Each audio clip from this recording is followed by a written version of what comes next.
Alright, let's be real. When you hear the word skunk, you're not picturing a cute, fluffy creature. You're reliving a stench strong enough to make a statue weep. This isn't just an animal. This is Mother Nature's live-action chemistry demo for the most reckless among us. And the skunk superpower? Nope, it's not claws or teeth. It's two anal glands, literally tiny chemical factories shoved into some butt fur. These bad boys don't just ooze a smell. We're talking a complex sulfur cocktail, mostly thiols. For those who skipped science class to hurl wet rags at the teacher, thiols smell like someone torched a dumpster full of rotten eggs and melted tires. And yeah, this stuff is flammable. So in theory, a skunk isn't just a stink bomb. It's a mini fur-covered flamethrower that hasn't figured out how to set itself on fire. This isn't just a problem. It's a biochemical weapon. The smell is so fierce that a human nose can catch a whiff from up to 3.5 miles away if the wind's right. Picture this. Your neighbor in the next village pisses off a skunk, and now you're choking on stank while trying to enjoy your BBQ. Charles Darwin, yeah, the evolution dude who saw some wild stuff, wrote in 1839 that skunk stink is beyond comprehension. He claimed his crew on the Beagle could smell it from their ship docked in Montevideo. Even Darwin, who solved evolution, tapped out and called the skunk an odious animal. But the skunk doesn't just blast this foulness at random. Oh no, it's a precision strike. Thanks to specialized muscles, it can shoot a stream up to 6 meters, accurate as a sniper. It'll hit you right in the eyes, causing temporary blindness and a burning you'd expect if you rinsed your contact lenses with Tabasco. This isn't panic. It's cold-blooded calculation. Before unleashing hell, the skunk puts on a whole drama. Hissing, foot-stomping, tail in the air, its version of the last warning. It's basically saying, dude, I really don't want to do this. Today already sucks. Walk away and we'll pretend this never happened. Ignore the show? Blame yourself. Here's the kicker. Skunks have limited ammo.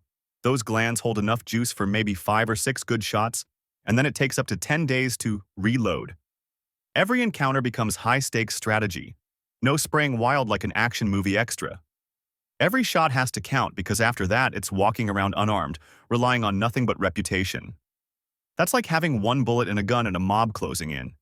You can bluff, but if it gets messy, you'd better not miss. Let's take a look at the actual host of this biological nightmare.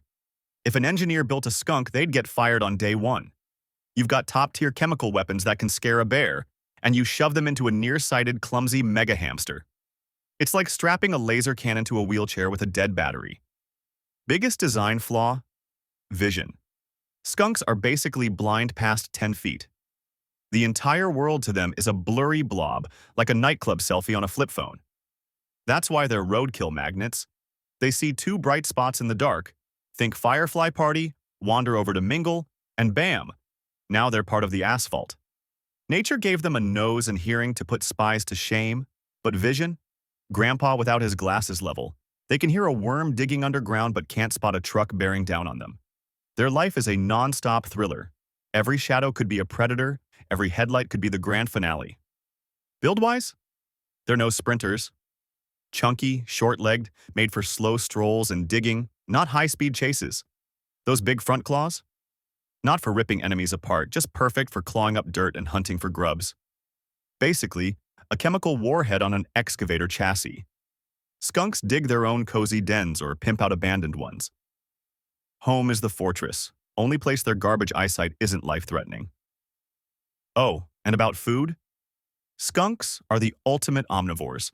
Their diet changes with the season, like a teenager's playlist on shuffle.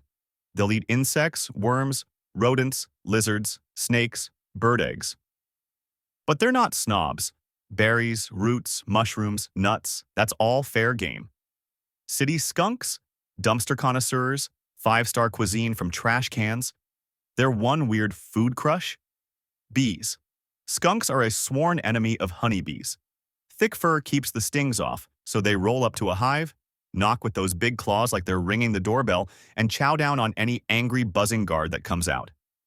Mama skunks even teach their kits this trick, like a family recipe. Look, kid, tap here, wait for the spicy sky raisins, eat.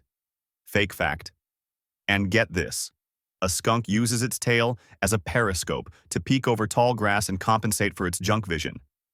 It sticks the tail up, and that white tip acts like a beacon so the skunk can survey the scene without popping its head out.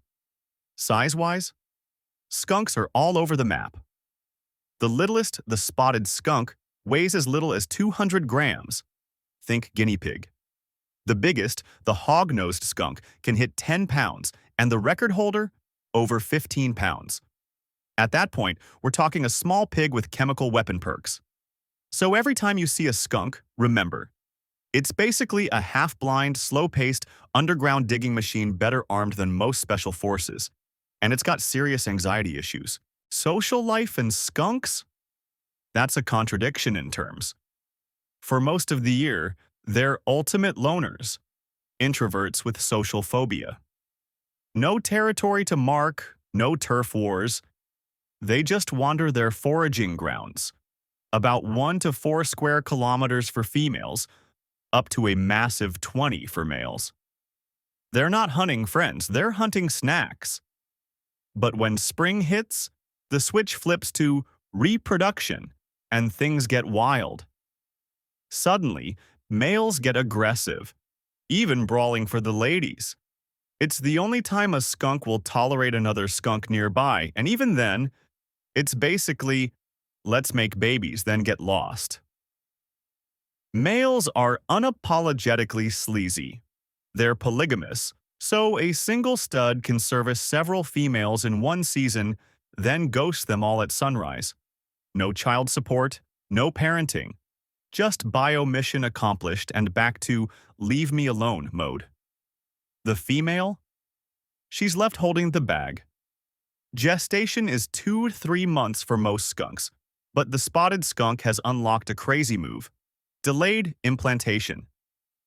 That means after mating, the fertilized egg just chills in suspended animation, waiting for the vibes or the weather to improve. Pregnancy here can drag up to 250 days. Imagine hitting pause on pregnancy because the weather sucks or you're just not feeling it. Ladies, you've never dreamed of that power. Litters range from 2 to 10.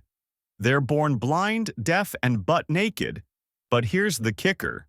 Those stink glands are fully functional from day one. A newborn with its finger already on the launch button. For the first couple weeks, the kits are helpless. Mom feeds, warms, and protects them, ferociously, unleashing signature perfume on any threat. By 2 months, the kits set out on their own. And that's when the real horror movie starts. Young skunk mortality is brutal. 50–70% never make it to their first birthday. Disease, predators, accidents. That's savage natural selection. Winter brings another twist. Skunks don't do true hibernation, but they go dormant in burrows to wait out the cold. While males tough it out solo, females might bundle up, sharing space. 1 male and up to a dozen females in a den. Don't get it twisted, this is zero romance, just a pragmatic way to stay warm. If you're picturing a harem or hippie commune, forget it. The dude is just a living hot water bottle, tolerated because he radiates heat. Bottom line, skunk life is permanent loner mode, occasionally swapped for forced cohabitation under duress. No fairy tales, just a savage grind for survival and a shot at the next generation. So you've got an animal armed to the teeth with chemical weapons that can scare off bears. Logical question: who the hell hunts it? What maniac looks at a skunk and thinks, yum, dinner? Here's the shocker. Most land predators, wolves, coyotes, foxes, bobcats, avoid skunks like tax collectors. They're not idiots. One bite and you'll stink so bad your own pack will throw you out. Your hunts are wrecked for weeks. Prey can smell you coming from miles off. That's why skunks strut the woods with the swagger of a tax inspector. Everyone sees them and nobody messes with them.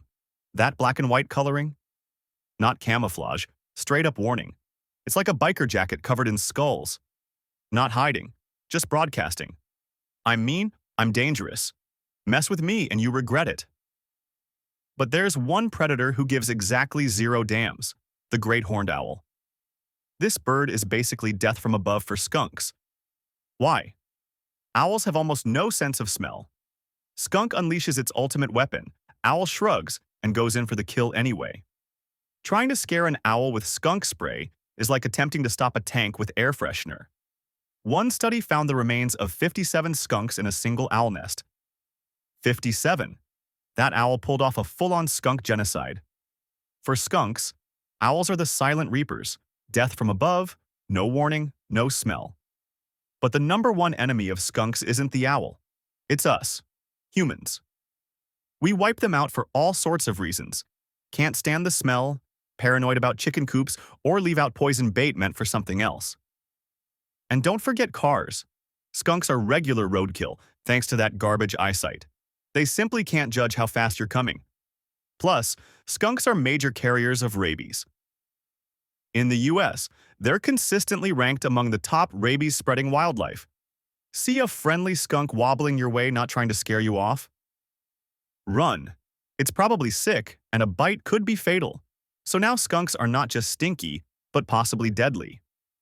Ironically, skunks are pest control gods, nuking harmful bugs and rats for free, but instead of letting them help, we blast fields with pesticides that kill everything, skunks included.